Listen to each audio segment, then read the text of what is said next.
Hello everyone, I'm Tessellating Hexagons, and we're back with some more Touch Detective. In the last episode we got to the credits and then Penelope decided that actually we're not done after all. Which is a shame because we were so close and now we've got an entire extra half hour of gameplay to go through. Well,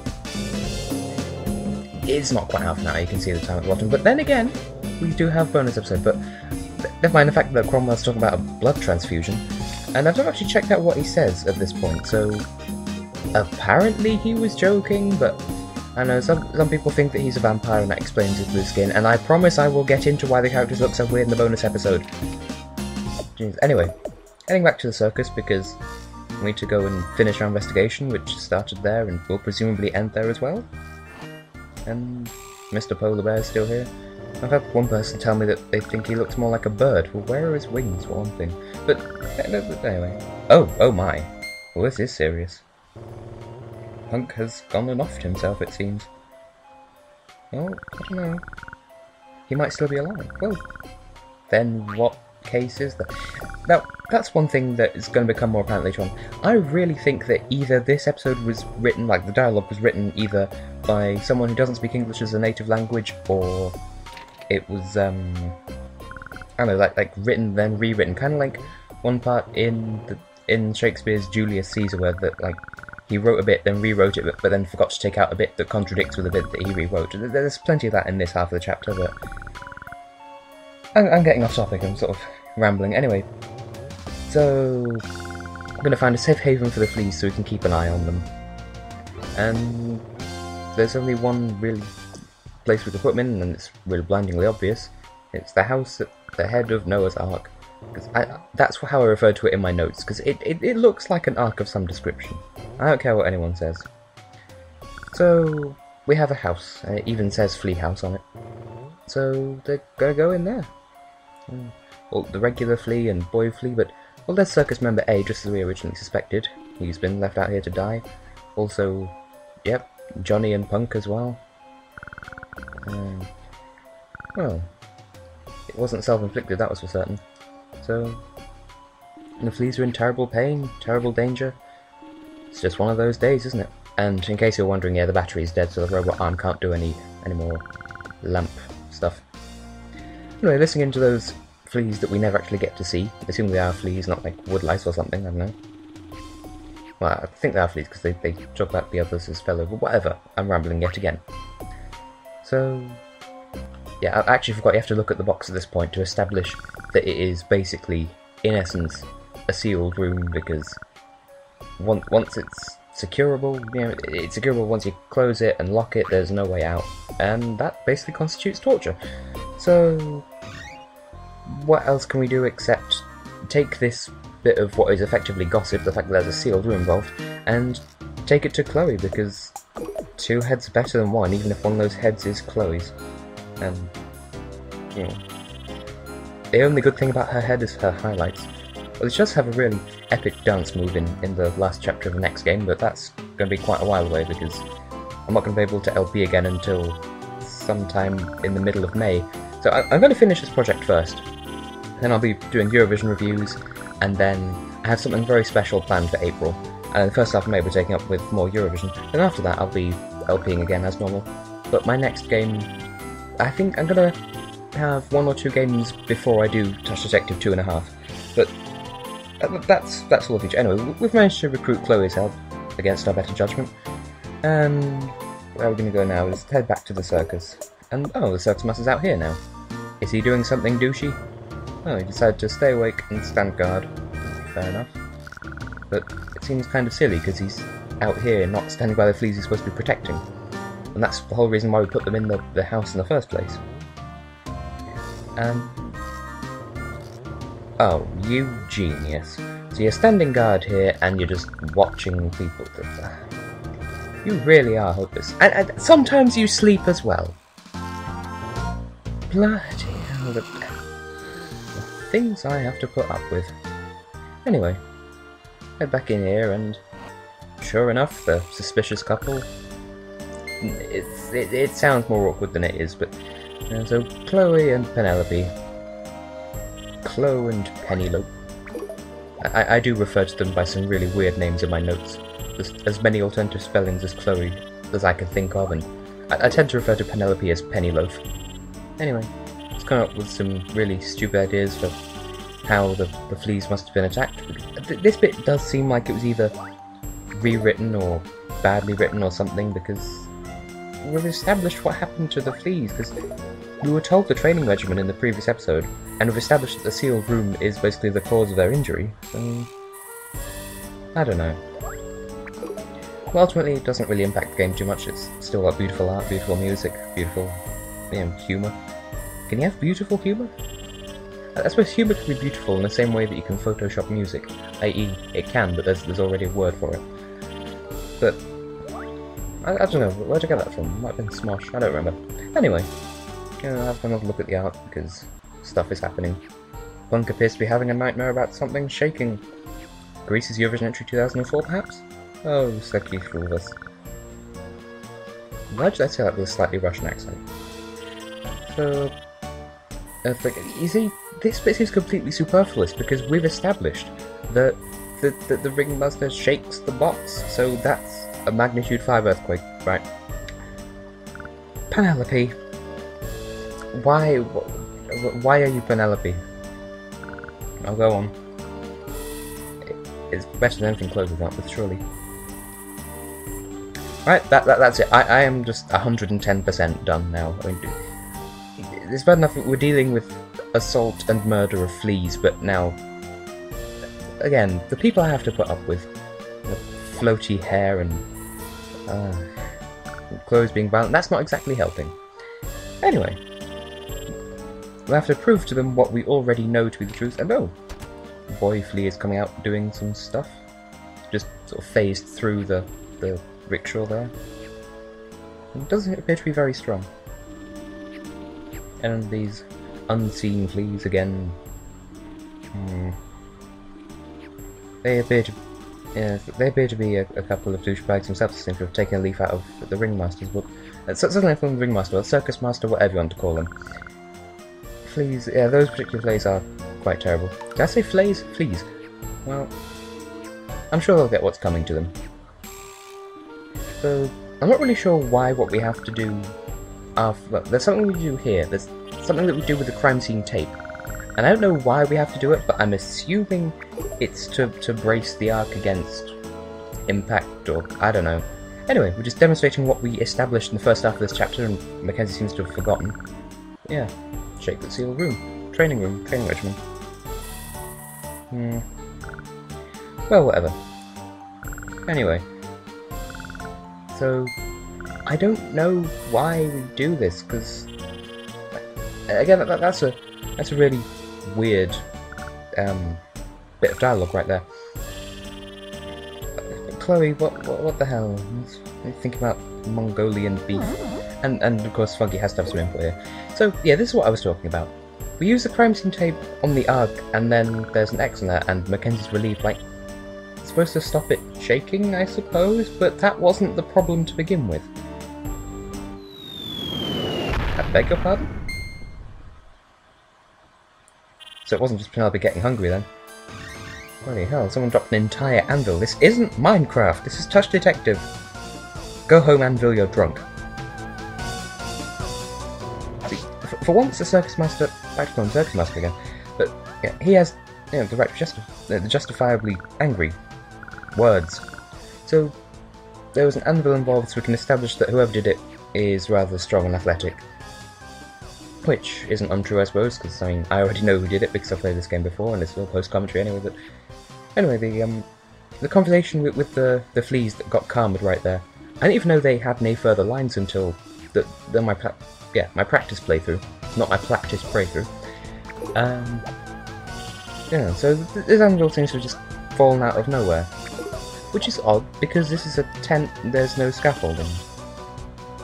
Thank you, Chloe. This is most peculiar. Again, fussy clicking. So, yeah, she's just telling us what Chloe just told us, and I really don't think there's anything she can add to the investigation at this point. Yeah. But to be fair, Chloe, you are just as hopeless. Sorry I went quiet for a moment there.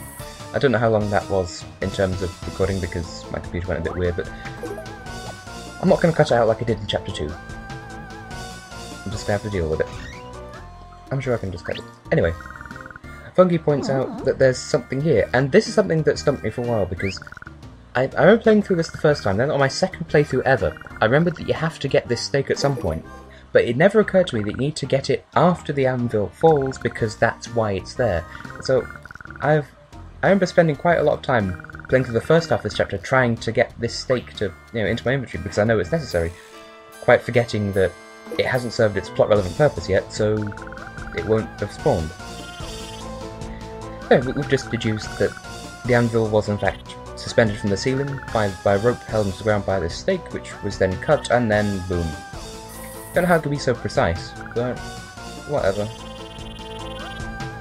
Goose egg.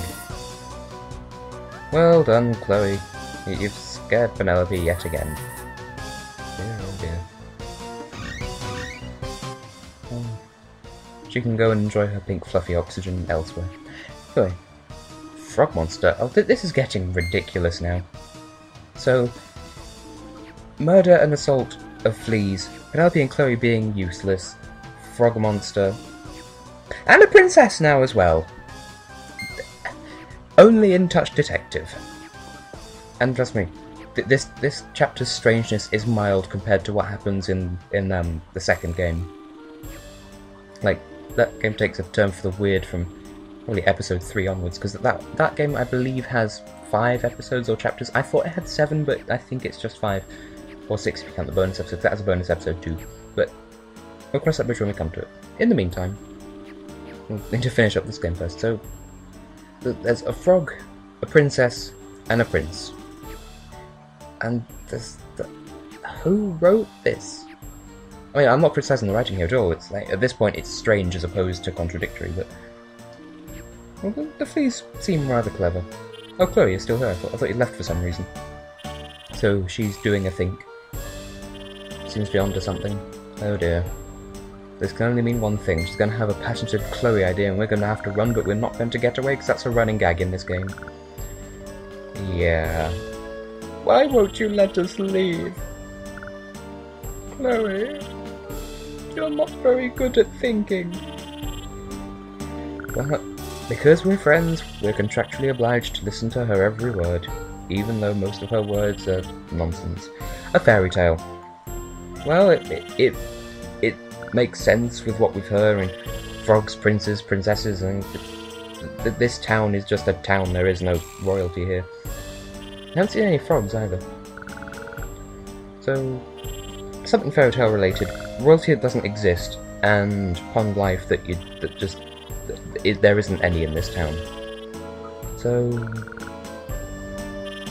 I could play dumb and say I have no idea what's going on here, and I'm not going to play it like that. I know who did it, but I'm not telling because, we're halfway through a 28-minute video. You're going to find out by the end of it.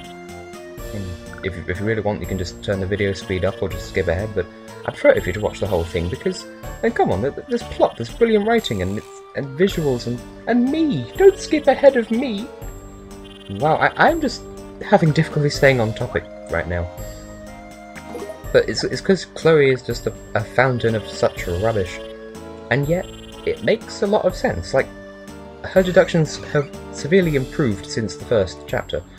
In the first chapter, she was like, let's invite the Sandman. In chapter 3, let's invite an angel. And then she made it work somehow. And then here, it's like, well, I found the common thread of all the characters involved. And actually, even though she's going about it in completely the wrong way, she's yet again kind of helped solve the case.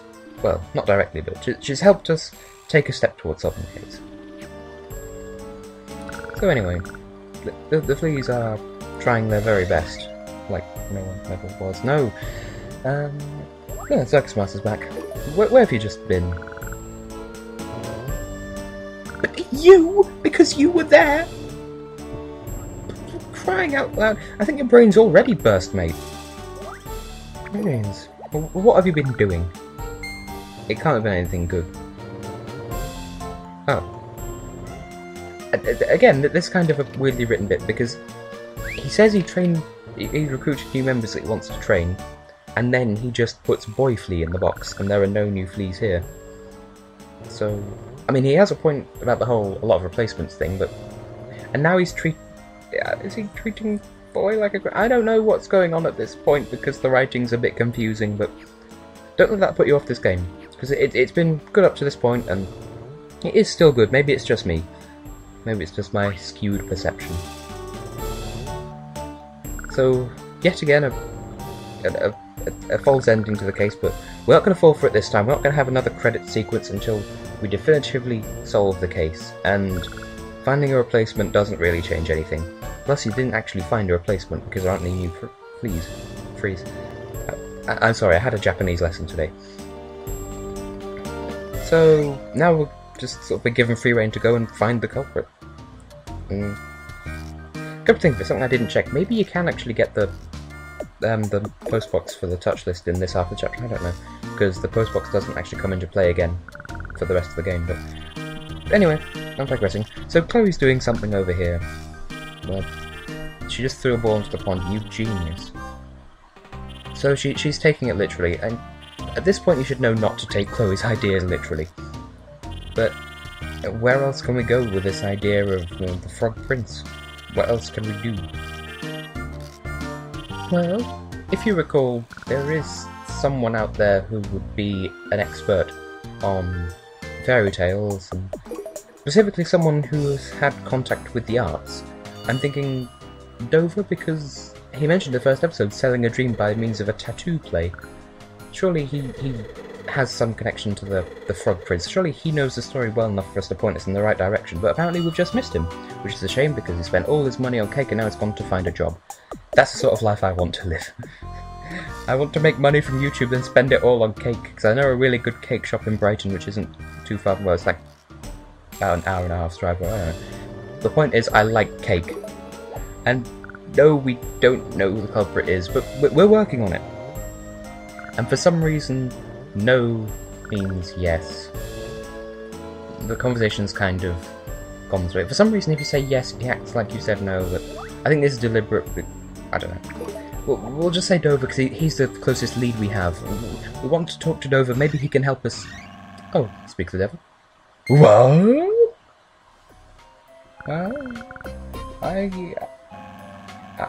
Well, that is fair enough. I mean, IRL, who doesn't hate fleas?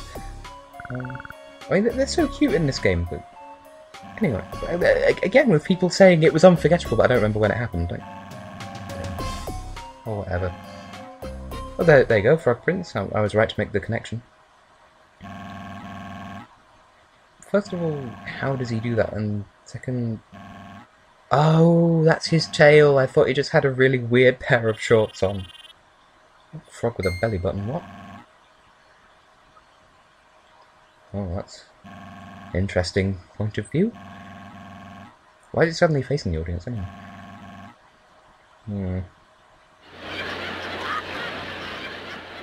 That explains why he reacted so badly to that laughing bag in the previous episode, and he punched its lights out and we got a battery for it, but again, if he hadn't done that, we probably wouldn't have got this far in the case, we wouldn't have caught him as the culprit. So, just like in Chapter 1, the criminal kind of inadvertently helped us catch them.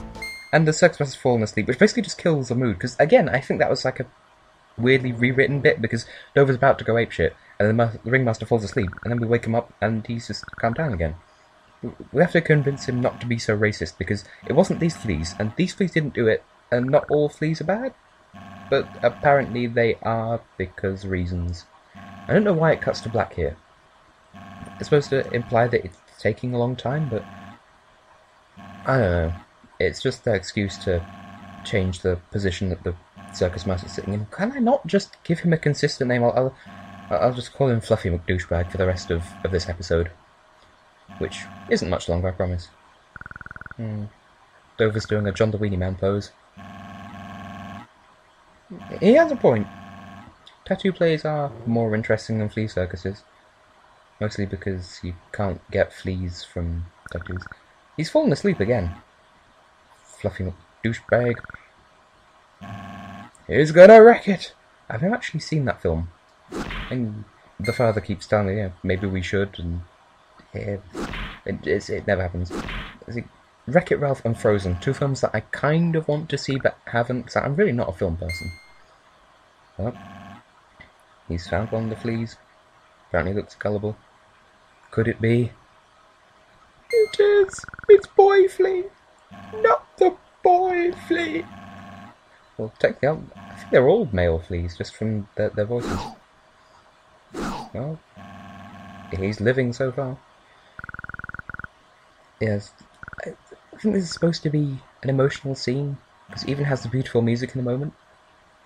But I don't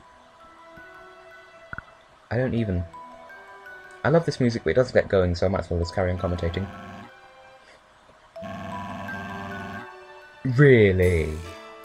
So again, it just cuts out, because Dover's going a bit loco crazy. I had Spanish this morning. Oh. Now, this is why I said it's important to remember a certain line that Katrina said. Because the circus master is so forgetful he wouldn't remember his hat was on his head. His hat was on his head, and that's where Carbonok was this entire time. But if he just remembered that, then...